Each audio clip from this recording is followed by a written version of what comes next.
Good evening, Razorback fans. Welcome to another episode of the Hog Talk podcast, live from the Sterling Soap and Roastery Studios, part of the Believe in Buzz Radio Networks, where you can hear us on 106.7 in Central Arkansas. And all live shows are presented to you by Arkansas Brewing Company in downtown Ozark. I am Porter Hayes. Alongside me, as always, is Adam Hall. And we're also brought to you by Bet Online. Continues to be the fastest and easiest way to place your wagers, including live betting and your favorite casino and card games, available to play right from your phone. Head to the website or use your mobile device today to sign up and get in on the action. Remember to use the promo code BLEAV for your 50% welcome bonus on your first deposit. Bet Online, where the game starts.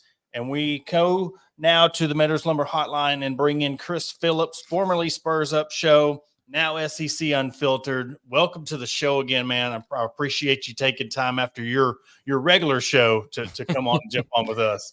Porter, Adam, appreciate you guys having me, man. Yeah, we're right in the heat of talking SEC baseball, and of course that includes the Arkansas Razorbacks, and what a fantastic club they've got this year. But I know we were talking off air. It's interesting how, you got spring football, which of course just wrapped up, and Arkansas has got a fantastic baseball team that looks like they're going to be Omaha bound, but we're still talking college basketball, and I guess that can happen when you hire a guy like John Calipari to really jumpstart your program. And so I know the excitement for basketball is at a fever pitch in Fayetteville, which is a lot of fun. But, guys, appreciate you having me on.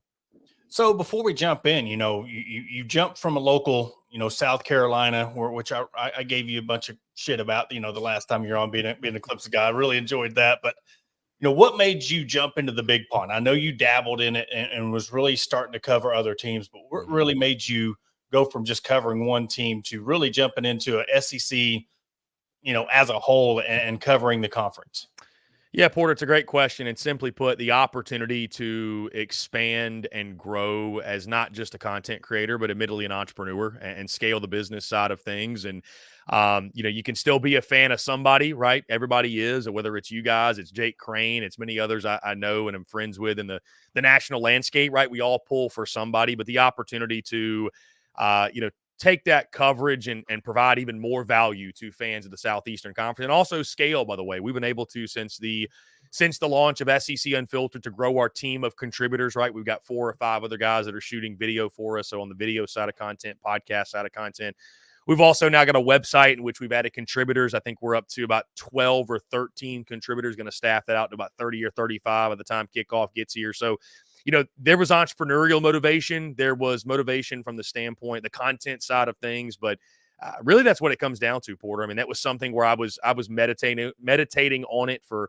nearly 2 years. It wasn't some decision that I made all of a sudden, woke up one morning and the next day we just flipped things over, flipped a switch to SEC Unfiltered. It was always something, my entrepreneurial journey I was open-minded to. And as the entrepreneurial, my goals and aspirations and dreams as an entrepreneur, they came more into focus. And, it was something I wanted to execute on. And I felt really inspired by the fact that, so many in Gamecock Nation had supported us being objective and being able to talk ball and talk about other teams and talk about other fan bases while also being a fan of a certain team. So saw that opportunity, man, just ran with it. And I can tell you, man, and I had a lot of fun with TSUS and, met so many great people on the way, but I've never had so much fun as we're having right now, making content and talking about all 16 SEC teams. And this is just the beginning. So really, really excited to see where the future takes us. But, it's I'm having a blast thus far, truly.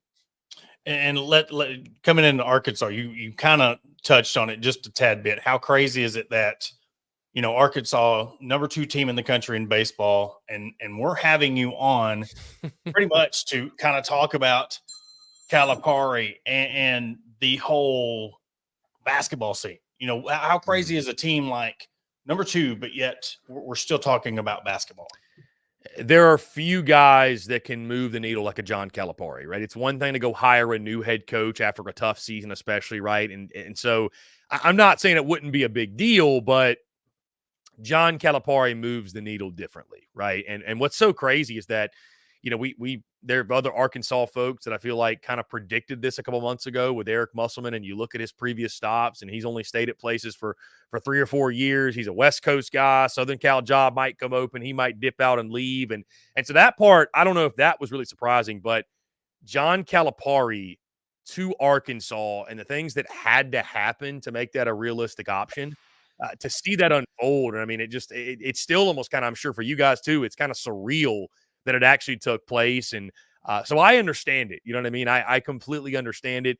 You know, I think Arkansas, and if folks are sleeping on the Hogs at this point as a passionate basketball fan base, you need to wake up, right? Because Bud Walton Arena, it's one of the most hostile environments in the game. And if you haven't seen that yet, I don't know where you've been. But, you know, I'm not totally stunned that Arkansas fans are fired the way they are. Again, you get a guy like John Calipari. You already see what he's been doing in the portal and recruiting. And I know we're talking, I think, immediately after Arkansas just added another big-time signing to the big-time prospect, if you will. So I understand the excitement, and certainly maybe it'll motivate Sam Pittman and the boys to kind of generate some of their own, because I know football is kind of this wait-and-see approach. And if I'm sitting there and I'm in the Arkansas football building, I'm like, hey, wait a minute. We're supposed to be the number one sport here on campus. So who knows? Maybe that helps, helps inspires those guys to get it rolling this year.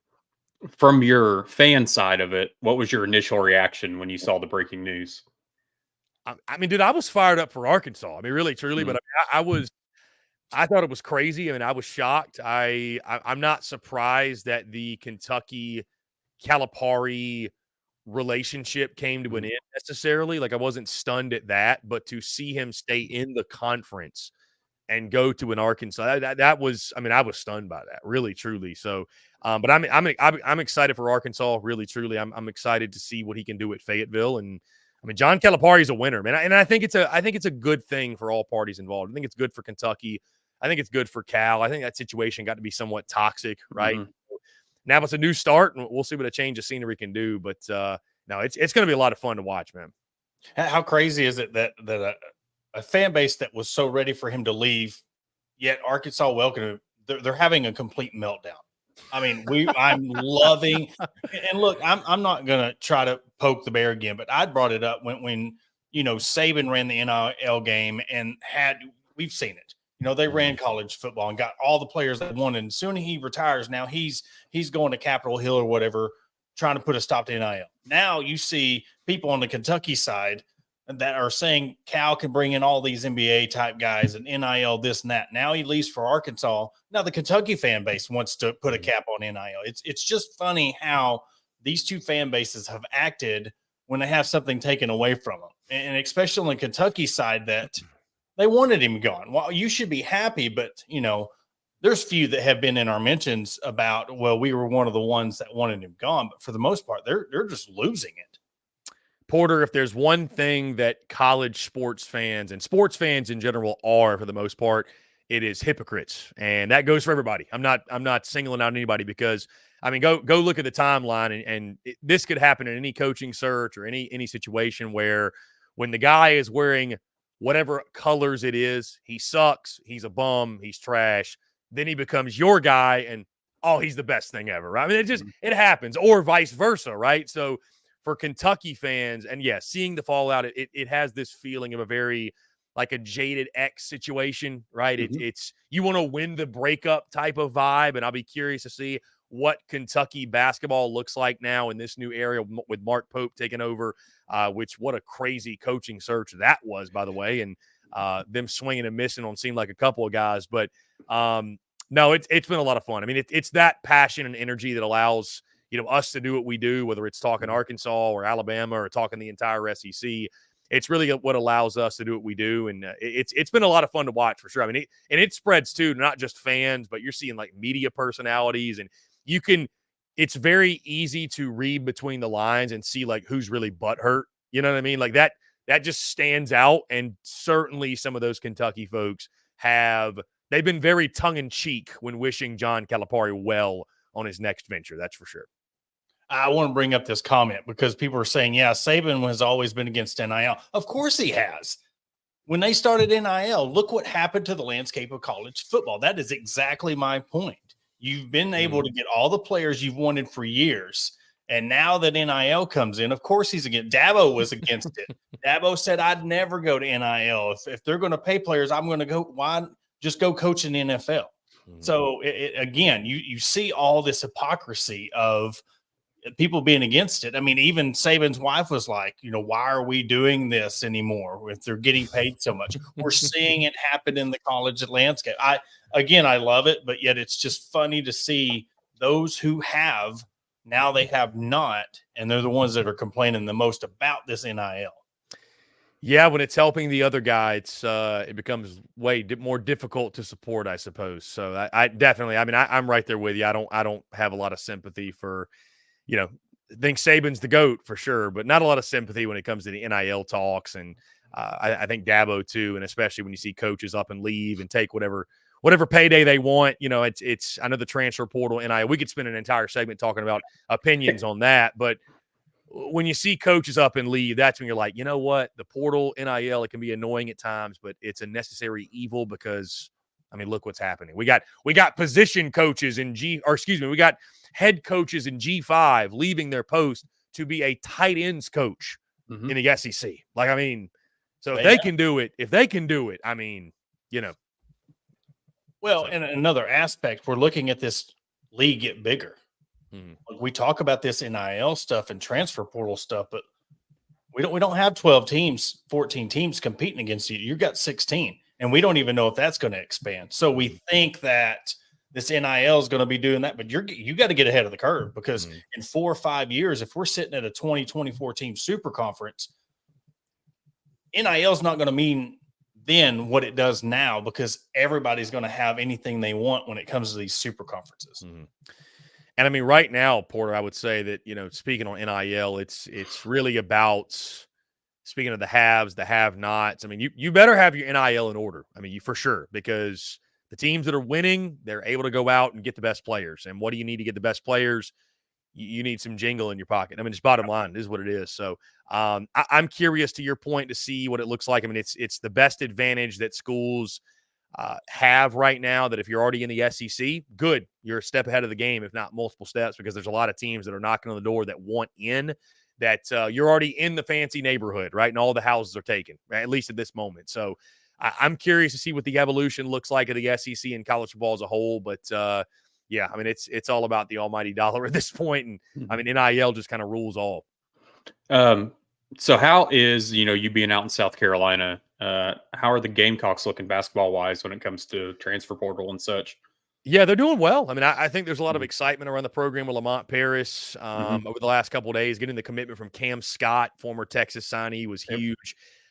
They picked up another guy, I think the Missouri transfer, the 7-footer, former 4-star kid, out of Greenville, South Carolina, got him to come back home. So, the way that Lamont Paris, after the season they had, where they set multiple records, of course, and had, I think, the biggest turnaround ever, maybe in college basketball history, certainly in the school history. But the type of season they had, and you couple that with the recruiting, I think the optimism is sky high. I think they're doing well in recruiting. The big question with Lamont Paris and really any coach that takes that job is, can they keep that local in-state talent home? And so, to get a Cam Scott, who's from Lexington, South Carolina, again, signed his NLI with Texas, to get him to be released from that and come back, to get the 7-footer from Mizzou, who's from Greenville, South Carolina, to come back and go to South Carolina. Those wins are huge. It cannot be overstated how big those wins are. And so, we'll see what the program looks like. I think they're going to have to continue to build in the portal. I think that's probably going to be a yearly thing until recruiting at the high school ranks gets to where they want. But doubt Lamont Paris at your own peril, because what they did last year, nobody saw coming. Yeah. And I think they're going to be a lot of fun to watch in the years to come under Lamont Paris. Perfect thing of getting hot at the right time. And one more basketball question before we jump over to the baseball is just, when are they going to put the statue for Don up? Look, the new UConn. Look, as a UConn guy behind me, 96, all the way since I've loved UConn, I'm very impressed on what Don's done with that program, building a juggernaut, and just seeing at the height of women's college basketball, South Carolina being at the forefront, of course, with Iowa, beating Iowa in the championship. What is just, you talk about South Carolina, I'm got close ties to South Carolina, but so much talent in that state. Yeah, that statue should be coming soon, no doubt. It will be. It will be, I think. I would not be surprised they didn't name the arena after her or something. What she's built, guys, is special. It's a machine. It's easy, admittedly, to take it for granted because, I tell people all the time, it's being a fan of South Carolina women's basketball. It's like being a fan of the Patriots when Tom Brady was the quarterback, where it's like, it's very easy to kind of just look over the regular season and say, okay, like our season doesn't begin until the playoffs. That's kind of how the Pats were at that point because they were just so much better than everybody else. And, the season was judged off of, okay, did you win the big game? Did you win your last game or did you not? And if you didn't, the season was a failure. But that's the point they have gotten to. So they're not going to go undefeated every year, certainly, but they're going to be right there in the Final Four national title mix every year with Dawn at the helm. And I mean, the way they're recruiting to lose what they lost, Porter, to reload the roster. Starters. Yeah. Right. And then come back and win it all and go undefeated. I mean, again, it really speaks to Dawn Staley and just how special a coach she is, how special of a person, and what they've built there is, I mean, it's a juggernaut, man. It's really, truly, you talk to folks, most people did not think there'd be another program like a Tennessee or a UConn to be the face of the sport, and South Carolina has become that. Yeah, and that's the thing. That's an important thing. You've seen Angel Reese, Caitlin Clark. You've seen individual faces, but to have a team like that, I mean, again, when you have Ashlyn Watkins sitting on the bench last year, we knew what she was. We knew what Full Wiley was. We knew the dog that she was. And again, you bring in the transfer. I can't. Pow was that? Is that her? Yep. That and Kits. Everybody's coming back. I mean, you lose Cardosa, I believe, is the only one you lose. Mm-hmm. Yeah, I believe that's the only departure. Yep, that's it. That's completely insane. Yeah, they're gonna be loaded next year, no doubt. Yeah. It's just crazy. And again, capping off the popularity of the women's side of things, it's good that after this year, it still keeps getting better and better through that. But what we're going to do, Chris, we're going to take a quick commercial break. We're going to come back. We're going to talk baseball. We're going to jump into your thoughts of Arkansas, SEC as a whole, and who you could see in Omaha. And we'll catch you right after the break. Attention DIYers and home improvement enthusiasts. Are you searching for the right tools and supplies to tackle your next project? Look no further than Mentor's Hardware Store. With locations in Ozark, Alma, and Clarksville, our vast selection of hardware and building materials is sure to have everything you need. Whether you're fixing a leaky faucet or building a new deck, plus our knowledgeable staff is always on hand to offer expert advice and guidance. And with our competitive prices and convenient online ordering, Mentor's Hardware Store is your one-stop shop for all your DIY needs. Visit us today and let's build something amazing together. Are you in need of legal representation? Look no further than the offices of Robertson, Beasley, Shipley, and Robinson. As the oldest law firm in the River Valley, we have been serving our clients for over 100 years, with locations in Ozark, Fort Smith, and Smyrna. Our experienced team of attorneys provide expert guidance and advocacy in a wide range of legal areas, including personal injury, family law, criminal defense, and more. Trust in our history and experience to the results you deserve. Contact the law office of Robertson, Beasley, Shipley, and Robinson today at 479-782-8813. That's 479-782-8813. Are you looking for a place to grab a cold drink and some delicious food? Look no further than Arkansas Brewing Company. Located at 201 South 1st Street in beautiful downtown Ozark, our establishment offers a wide selection of craft beers and tasty eats. But what sets us apart is our welcoming atmosphere and friendly staff. At Arkansas Brewing Company, you'll always feel like part of the family. So visit Destiny and Christopher Brockett and staff today and see for yourself what makes us the go-to spot for locals and visitors alike. Arkansas Brewing Company, come for the drinks and stay for the friends.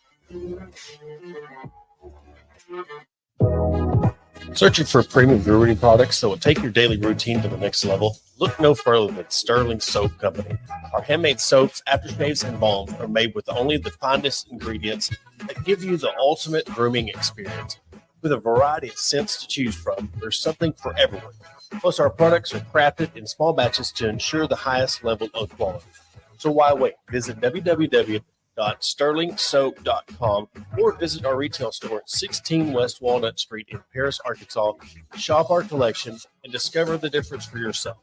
Upgrade your grooming routine with Sterling Soap Company.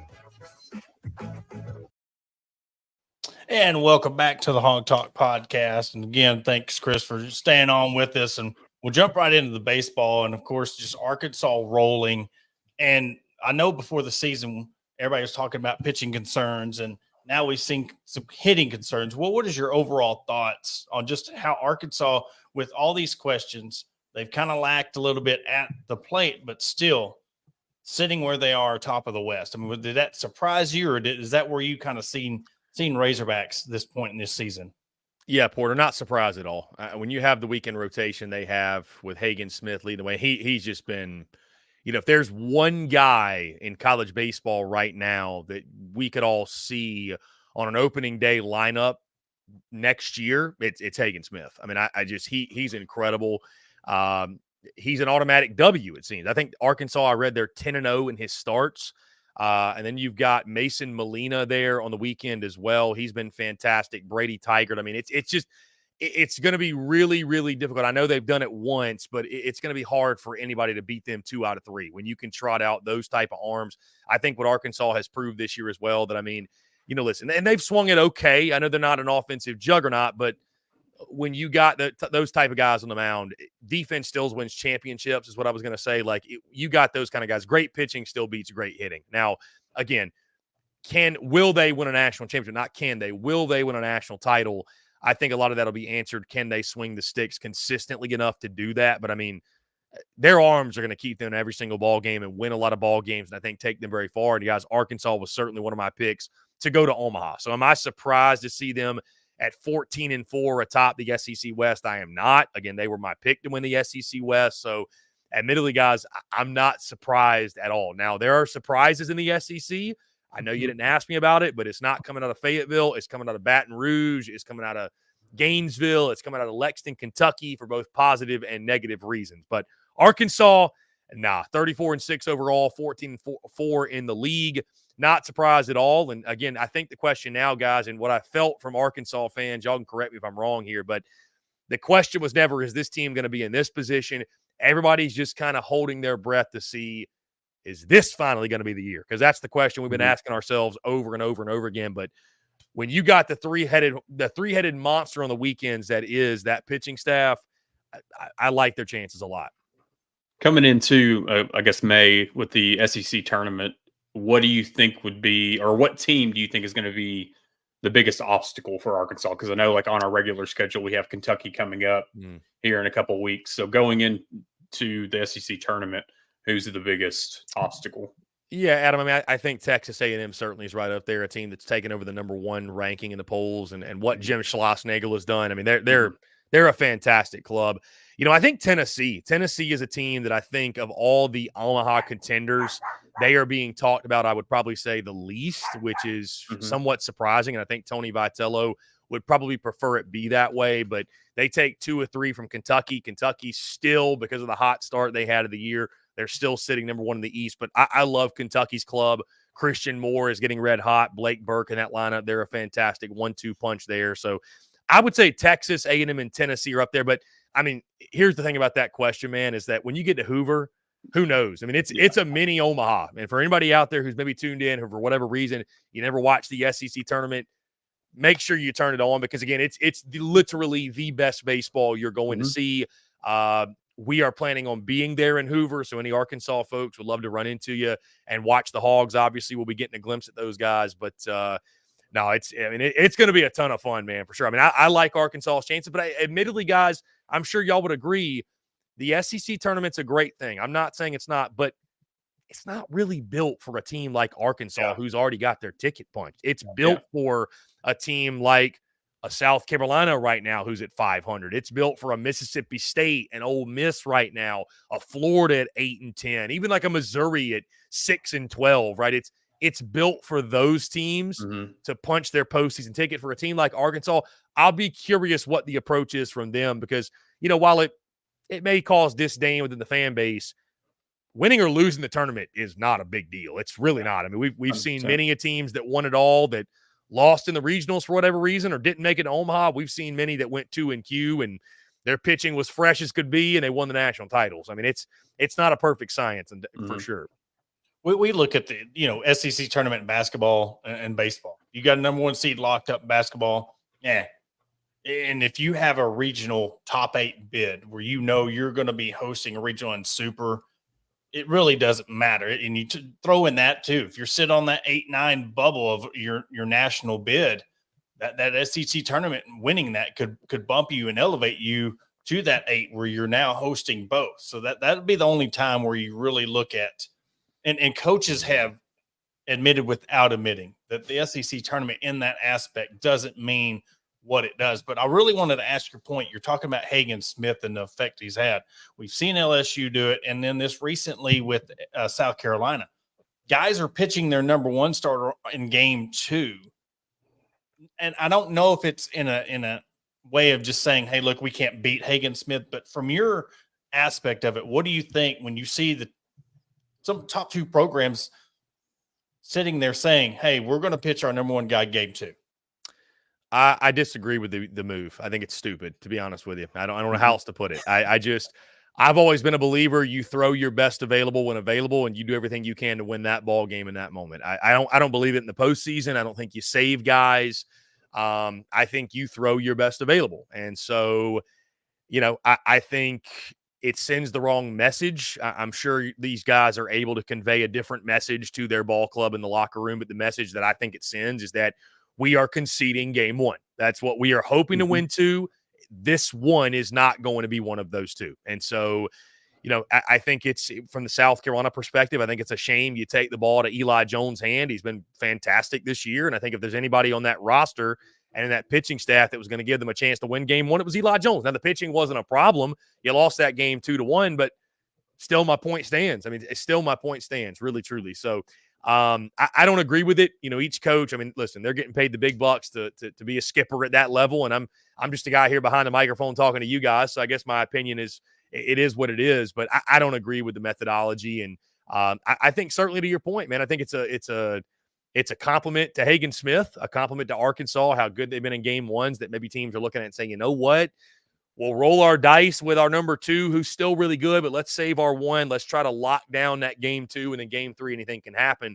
But good luck. Good luck against Arkansas, because it's not like there's this huge drop-off, right? Most teams, they've got hella questions in game 3, their game 3 starter. When you got a guy like Brady Tigert, you got a Mason Molina. Mason Molina was the Friday guy at Texas Tech.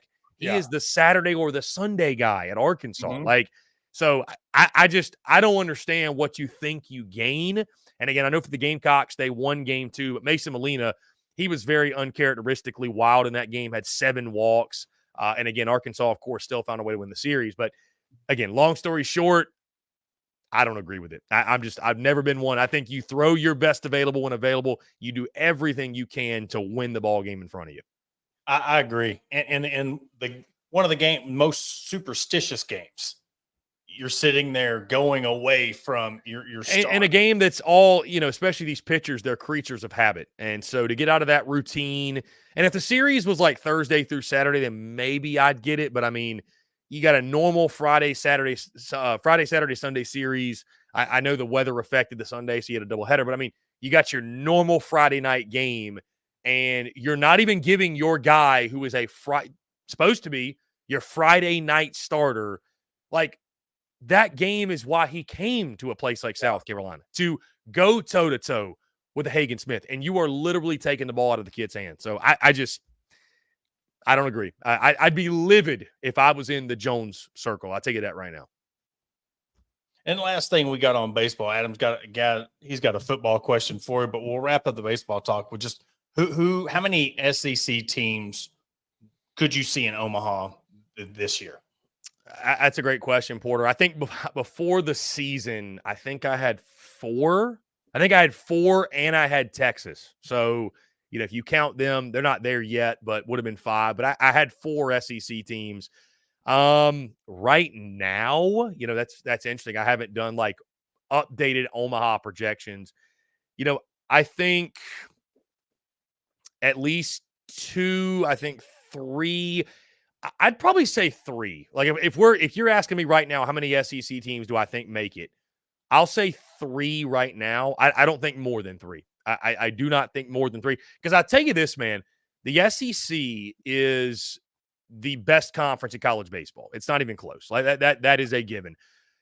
But the sport of college baseball as a whole, it's getting a lot more competitive. Yeah. There are a lot of great programs, a lot of these SEC teams that have messed around, I say messed around this season, but that have been beat up on, unfortunately, guys, they're going to have to go on the road and take on some of these, a lot of the postseason's matchups. It really is. So, I think there's a couple of SEC teams in there that if they get into certain regionals as 2 or 3 seeds, they could cause some hell. But, I think 3 is a good number. Maybe 4, but I'd probably go 3 SEC teams. And right now I'd be looking at the likes of Arkansas, Texas A&M, and probably either a Tennessee or a Kentucky. So, yeah, switching gears to football, I know a lot of fans typically write off players once they leave their schools that they'd been with for, 2, 3, 4 years. But just a quick update on how Rocket Sanders is doing out there. Well, I would say, Adam, from what I've heard, he's just trying to get healthy. They feel very optimistic about him. Obviously, I went as far as to say, I had our good friend J.C. Sherwood on the show from the Big Spur, who does a great job with them.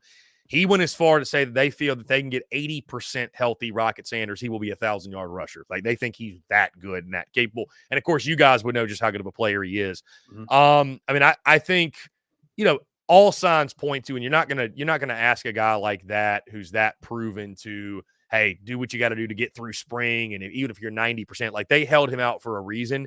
But, and I would say this, guys, from the Arkansas folks I have talked to, and it sounds like you're asking me that question for a reason. Like, what is his health going to be like? I mean, he was banged up all of last year. He put on some weight. Like, what kind of shape's he going to be in? So, assuming all that gets taken care of, guys, from what I've heard, Rocket Sanders has been a great addition to South Carolina football in the locker room.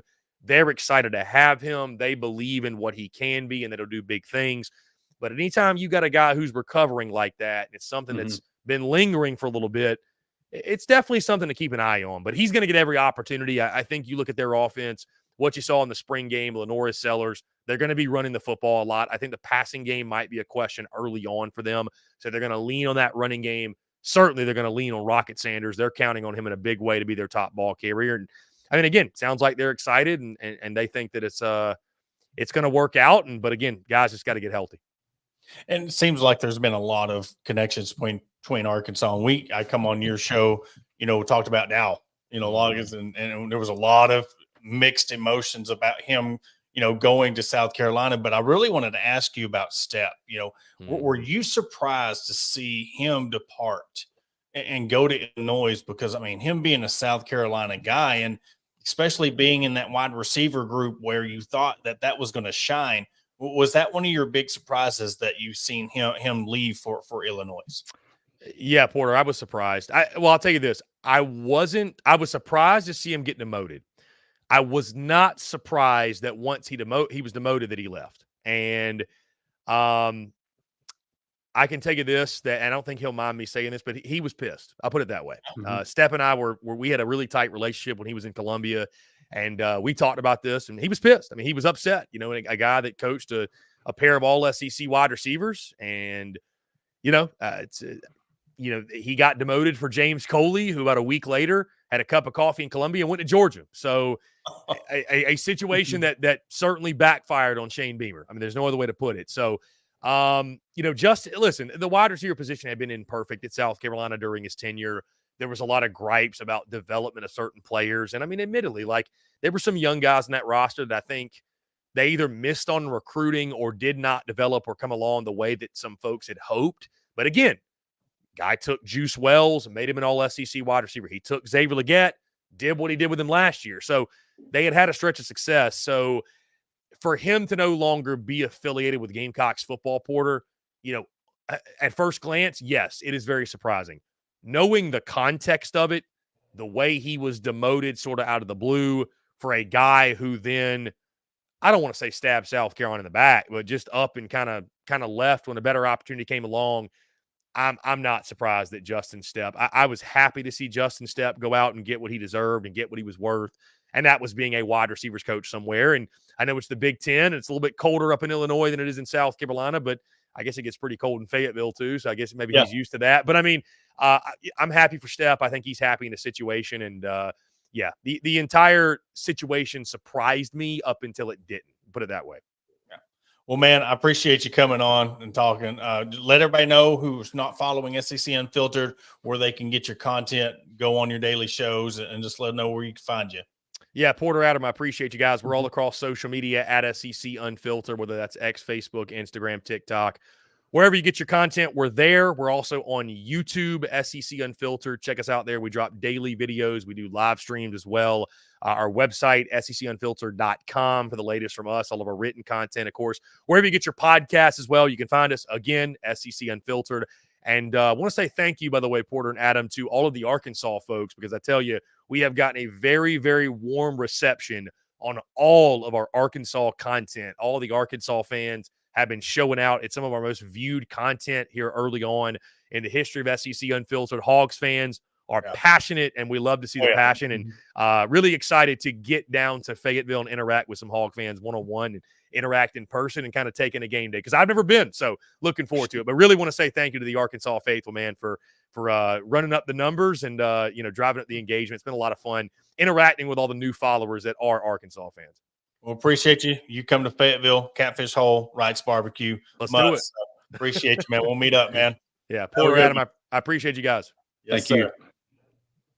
Again, thanks to Chris Phillips for joining us, SEC Unfiltered, and good SEC insight. What is the SEC thinking about this move when we talk about Cal, looking at the baseball, just how Arkansas is respected. We've seen and switching back to baseball for a moment, we're seeing the respect from other teams that Arkansas is getting when it comes to Hagen Smith. And it's almost like what we see with Kevin Kopps. But for people to pitch their number one guy on day two, you're really just almost damn near waving the white flag. Well, it raised some questions, kind of like, what the hell, when LSU did it, and then, it didn't work out. And then to see South Carolina do it, I was just like, did they not watch what's happened before when this has happened? And, I just, like you said, I don't see why you're not going ace for ace. You're just completely giving yourself the L for that game, in my opinion, or you're just hoping for something to happen that's not yet happened when, Hagen Smith come out to get beat. But, I think I saw today that on one of the mock drafts is they had Hagen Smith going like number 6 to Kansas City Royals, which I know that would please a lot of fans in this area, which I'm not a Royals fan, but, it's one of those things that keep them close. You'd have a lot of traveling Hogs fans. Yeah, and I think they've been, South Carolina, LSU, they've been listening to a lot of the Razorback fans have been complaining about the hitting. So they're like, hey, let's throw our number one guy game 2. And then they ended up scoring, 9 runs in game 3. Bats woke up, and I know that there's a lot of talk about the bats, but I mean, again, you are playing in the SEC. We knew that the pitching would get tougher. And when you're talking about the transfer portal, and you're getting, again, look at Molina. He just said it. He was the Friday guy at Texas Tech. Now he's the Sunday guy. So we know other schools are going to be that way. And you're seeing teams like Texas A&M ramp up, Kentucky ramp up. On top of your LSU's, South Carolina's, Tennessee's, Ole Miss's, the SEC is just going to get tougher and tougher. And as long as you're winning games, again, yes, we're so used to it coming back and to bite us in the butt, but you're sitting at 34-6. One game, you lose one game overall at home. Yeah. They're sitting pretty right now. Definitely. And I know there was a lot of frustration this weekend, and there has been in the past too around hitting and Nate Thompson. And, there was a lot more, especially game 2, people calling for Nate Thompson's job while he's here. One thing I will not do to any of the coaches, but especially Dave Van Horn, is question any of his decisions. Yeah. Because I think he's proven that he knows what he's doing when it comes to players, staff, etc. So, that's one thing that I don't think you do, and it's question Dave Van Horn's decisions. My thing is this: when you have the technology that you have the coaching staff, you have the facilities that you have, it's hard for me to put that on coaching. If guys are struggling at the plate, they're struggling at the plate. It happens to the best of them. We really got to look at a Hall of Fame baseball player hits 300 in a career at 30% of the time. But I just think a lot of it's just trying to pick up on these guys' tendencies, trying to really you're overthinking because you're worried about spin rate. You're looking at what does this guy throw on a 1-2 count? What's he usually throw on an 0-2 count? There's a lot of thought that goes into what a guy you're trying to predict what a guy's going to throw on a certain count, opposed to getting up there and hitting the ball. Mm-hmm. And that's tough. I mean, it really is tough because you're having to think about all these things and then a split second notice. Is this guy going to try to come with a back door? Is he going to come high in? Is he going to go low and away? I think a lot of that has to do with this. And because, again, you have all this technology thrown in your face of, we see what this guy can do on this count. Again, the hitters go up there and they're having to really think about this. And I think that has a lot to do with the play into some of these struggles. They're really just trying to get settled in and go after these hitters. Yeah, and I mean, there's over analytics, in my opinion, in all sports, especially basketball too. And it's, when a hitter's in a slump, kind of the same thing when a shooter's in a slump. You've got to let them keep shooting. You've got to keep letting them go for it and not just sit here and dive into, put them on the bench or all the stats and analysis and just let them go. They'll eventually get out of it. Yeah. And I'm bringing up this comment because it brings up a good point, because it says with less than 29 seconds, when you're sitting there trying to predict a guy, what he's going to throw when he's being rushed, what you're thinking he might throw might be totally different because of that. Now you've got 29 seconds to set and think about your pitch, get a call, and then throw. I mean, it's just a bunch of guesswork, and we're seeing that sometimes it doesn't work, and then you turn around and you get a right read on the right pitcher. We know what can happen. Oh yeah, and that pitch clock, especially, and everything. Like, I'm sitting there watching it because you see it on the backstop, and I'm sitting there watching pitchers trying to, like, even as a fan myself, see tendencies. When did these different pitchers, like, when did they finally pitch? Where in the pitch clock are they? How quickly are they doing it? Are they second guessing themselves? Then I start looking at pitchers that go further into okay, they're under 10 seconds. They're overthinking this.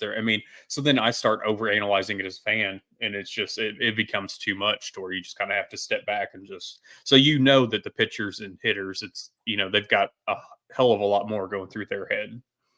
Yeah, and they're playing right now against UAPB. I do not have a score update on that. That's tomorrow, isn't it? Tomorrow, I thought it was today. Shoot, again, I get my days mixed up. I thought it was today. No. They play tomorrow against UAPB, and they have Florida coming up this weekend. But Florida, and everybody, that game will be on SEC Network, and it is or SEC Network Plus. There we go. And it is Little Rock, so that's a shocker there. Yeah.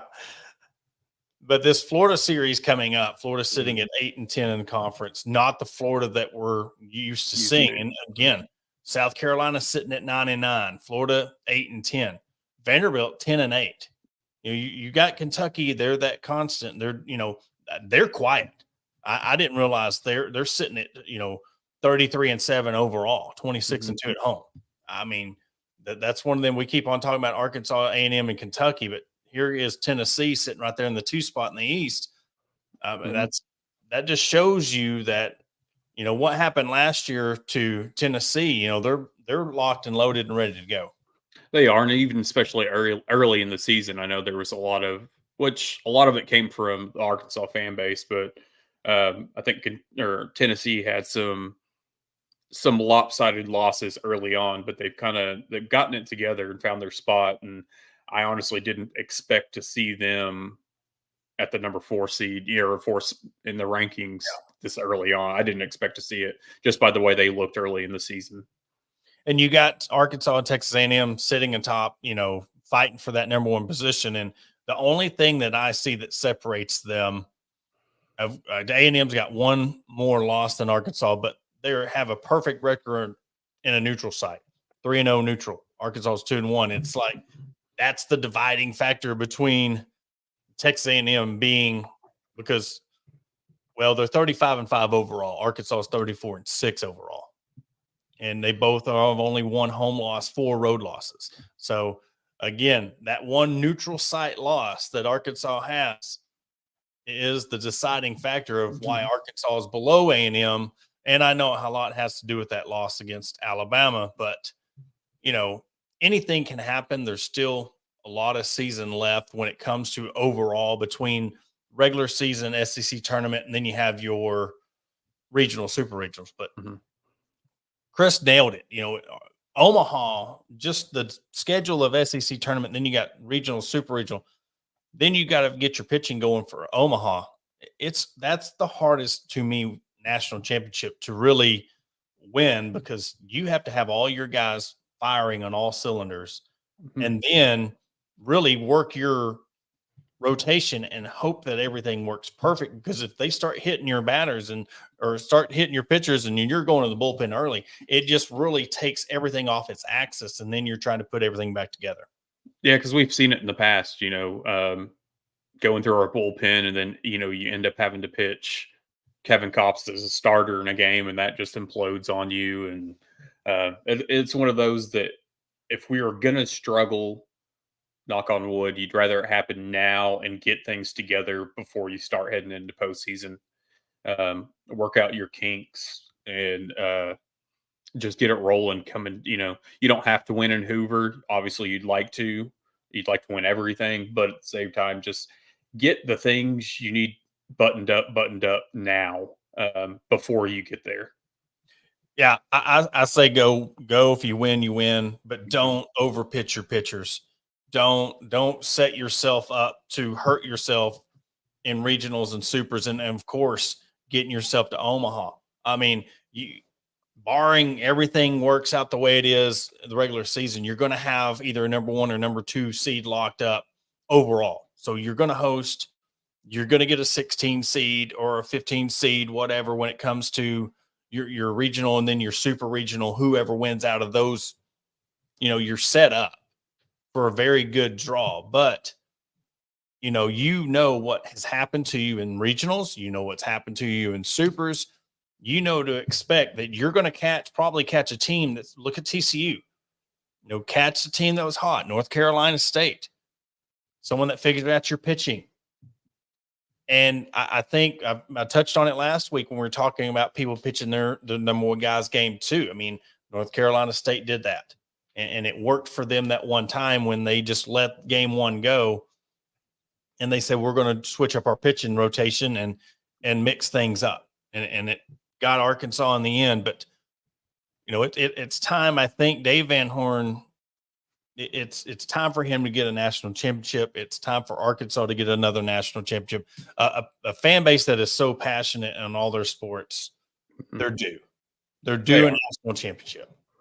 I want to circle back to a comment in here. Okay. Why are we talking about the has-beens? I'm assuming me bringing up Rocket. Oh, yeah. It's one of those things that like I said, whenever I asked the question, I know that a lot of fans write off players when they transfer out, but there's still a lot of fans that still want to keep up with those players that had left, that still appreciate what those players did for the school and the programs that they played for. So I personally don't sit here and shit on those players. Yep. I want to know how they're doing. I keep up with them. And I know that there's a lot of people out there that do as well. So it's one of those things. I'm not going to shy away from posting about a former player or asking questions about a former player, just so that more people are informed about how they're doing. It's a fact of life. Well, and let's be real. Let's go to the other flip side of it. We're praising a guy from Kentucky coming to Arkansas. Is that not kind of the same thing? If we're praising about this guy, you're praising, and I'm not saying this in any disrespect to Big Z. I'm just relating it.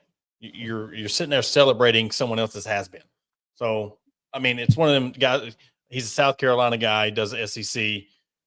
Rocket went to South Carolina. Kind of put 2 and 2 together. It's not that hard of why we asked him how Rocket doing, Dow, Step. A lot of Arkansas, South Carolina connections with that one. But, going into that Kentucky Cal, getting Knox, I mean, everybody's been talking about, being patient and look what Musselman, and again, we're talking about a has-been when it comes to former coach. and Musselman's so quick to form this roster and get all these guys. Cal had one commit. Now he gets another one today. I see the dominoes starting to fall. And you had brought up something that I want you to touch on again of why you think that it's kind of taking as long as it is to kind of get some of these guys to commit. So, we look at a few different things when it comes to transfer portal. We know that Muss reached out to anybody and everybody, and I don't mean that like actual, but they had been reported that he had reached out to 40 players by the time Calipari had reached out to 10. And I think that Cal is much more selective in that process. Cal also banks on his recruiting classes coming in. So he is worried about getting those 4 to 5 freshmen on campus. That is where he is going to. That is what he is banking on. Then he will fill in spots around that. Also, something that needs to be looked at, and it's a question that was asked to me earlier, and I hadn't thought much about, but 100% agree with. The NCAA has to release these players from their national letters of intent from the schools that they were committed to already. One of the things that allows that release is a head coaching change. So those players then have to file with the NCAA to get out of the letters of intent. The NCAA has been dragging their feet on releasing these players. So it's one of those that he can talk to all these players, but they announced that they're decommitting from a school. That doesn't mean that it happened right then and there, because paperwork still has to be filed. They just put it out there that their intent to decommit. So then there's a waiting period for the NCAA to grant the release before they can announce that they're committing somewhere else. So there's a whole hang up with the NCAA on this that I think is causing some of the delays with these high school guys being able to commit elsewhere. Yeah, and I totally agree with that when it comes to what's going on with that side of it. And I want to bring something else to the table, and something that I've touched on in years past, but I haven't really talked about it in a bit, because of course we're just used to Musselman getting all these guys through the portal. But there's a guy right here who loves making edits and loves making these clips. Guys, we're in an era now where these guys want to do a recruiting trip. They want to do another recruiting visit. They want to do another round. They want somebody to do their video. They want to do somebody to do their graphics. They want to wait on a certain day. If they have 2 or 3 buddies that are going to go to another school, they're going to let them commit and get their shot. Then they're going to do theirs. I mean, there's so much that goes into why haven't they committed yet? Well, they're waiting on one to make the right choice. Then they want to have somebody come in and do the edit. They're wanting to get their graphics. That's where we are. We have to accept that. So they could know a week before time, or they can know the day before time. But we're looking at a guy who doesn't have to go get mid-majors. They don't have to get ex-players. They don't have to go try to get everybody that's in the portal. This guy, sorry, he's a Hall of Fame coach. He don't have to go into every living room and talk to them. You don't have to go to try to reach out to get everybody. He's Coach Cal. And we've seen by the reaction of him coming to Arkansas. So, again, like I said last week, let him cook. He's sitting there slow cooking. He knows what he's doing.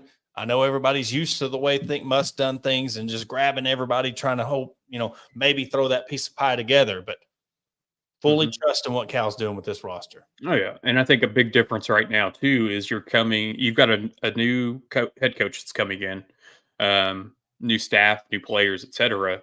Things are a bit more tight-lipped right now also versus how it was before, because, 4 or 5 years in, you develop relationships with people attached to the program. Things are different. It's a new guy. He's keeping things more, like I said, tight-lipped, close to his heart. Not that many people know what's going on. It's one of those things that just so that there's stuff for us to put out. I've got 6 different commitment graphics made up, just waiting for some of these players, because I think that probably 3 to 4 of those are going to be committed here. That's just personal opinion. So, but it's being prepared for this because we truly don't know. But Carter Knox, committing today is basic. I'm not going to say the first domino because I'll count Big Z as finally getting, a transfer in. But this is the first domino of this high school recruiting class that has now fallen. That, all right, let's get this going. Another thing, we're in a new era that Arkansas has never seen when this NIL game, and having 5, 6, 7, how many ever millions of dollars we're really talking about. There's a lot of paperwork that goes into this. We don't know what player's getting what, and okay, is it look, these are legitimate binding contracts that these players are signing. They're getting this money, and so if now lawyers are getting involved, you're not just having negotiations between a coach and a player. Now you've got flagship, you've got edge, you've got an agent, or you've got people. There's so many moving parts now. It's not just as easy as go talk to this kid. Hey, we're going to give you this. Come play with us. Now, well, hey, how much of that money I'm going to get? Because don't think for a second these kids aren't coming to Arkansas thinking, how much of that $6 million am I getting? Let's just throw that out there. How much of that 6? How much of that bag am I getting? Rightfully so. Hey, we know what's going on. They wouldn't have promoted that bag if they knew these kids weren't going to ask for a bag. Now they're going to get one. So again, let's be patient when it comes to all these logistics that are coming with the money, because there's a lot more money. There's more money coming in this year reportedly than Arkansas's got overall in the NIL game beforehand. So this is new for the Edge. This is new for their bank account. Well, and we've seen too since it came out with the 5-6 billion or whatever the number is for NIL for Arkansas basketball.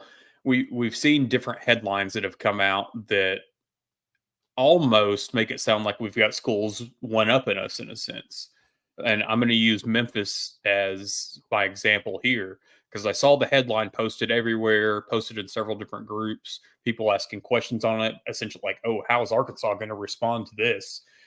So the owner or whoever of FedEx offered up $25 million to Memphis Athletics.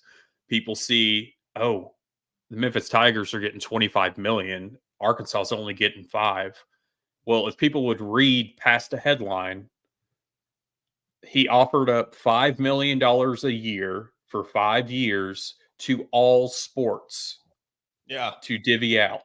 It's not like one program getting $5 million like Arkansas basketball is getting. So you're starting to see that we're seeing headlines to throw out there all because of what Arkansas is doing just in basketball. And, that's just the way things are now. It's money talks, and we've seen that. Because I think what was the figure for Ohio State overall? Like $33 million for coaching staff, NIL, and assistant. I mean, that's just insane numbers, all to lose to Michigan. Well, and let's be real. Well, let's look at what conference Memphis is in. Okay, yeah, we can do this. Okay, they're playing Tulsa, SMU, Texas San Antonio, Wichita State, South Florida, Tulane, UAB, Rice, Wichita. Who's going to go for that? Why would you do that when you can go play in the SEC, go play against big boys every day, and more money? It's I mean, I understand. Look, you got Penny there. You got Memphis is a program. Let's not. I'm not going to sit here and act like they're not a program, but to sit there and try to compete with what Arkansas is doing. Now you got one guy. You got FedEx. Okay, cool. We got JB Hunt. We got Tyson. We got Walmart.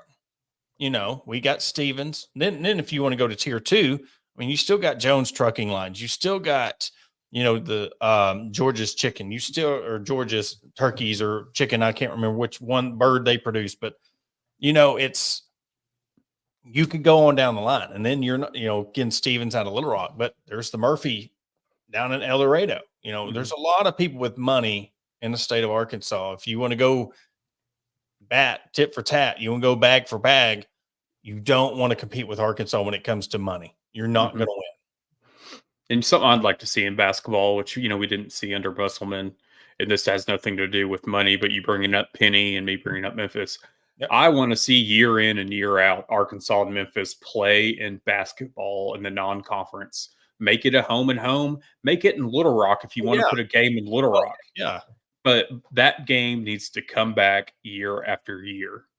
There's no reason that it went away. I mean, that rivalry needs to come back.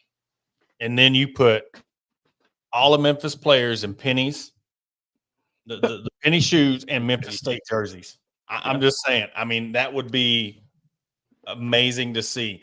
Kick Bass Pro Shops out for a little bit. Open up the pyramid again. Let's just go Barnhill Arena pyramid. Bring it back. I think that would be.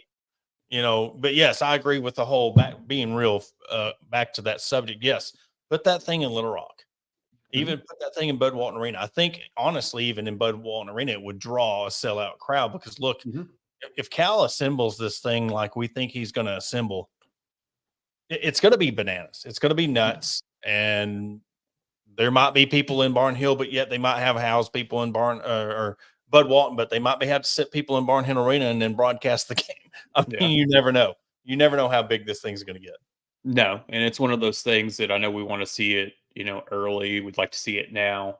But we're going to see, I know we got a glimpse of it with the 22 recruiting class with, Nick Smith Jr., Jordan Walsh, that whole bunch. But we're about to see recruiting classes like we've never seen before.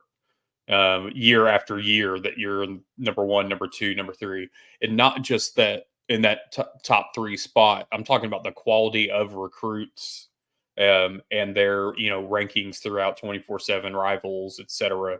Because I know if you go on like 24/7, I think Arkansas's all-time top recruit is technically Al Jefferson, who never played at Arkansas because he went straight to the NBA.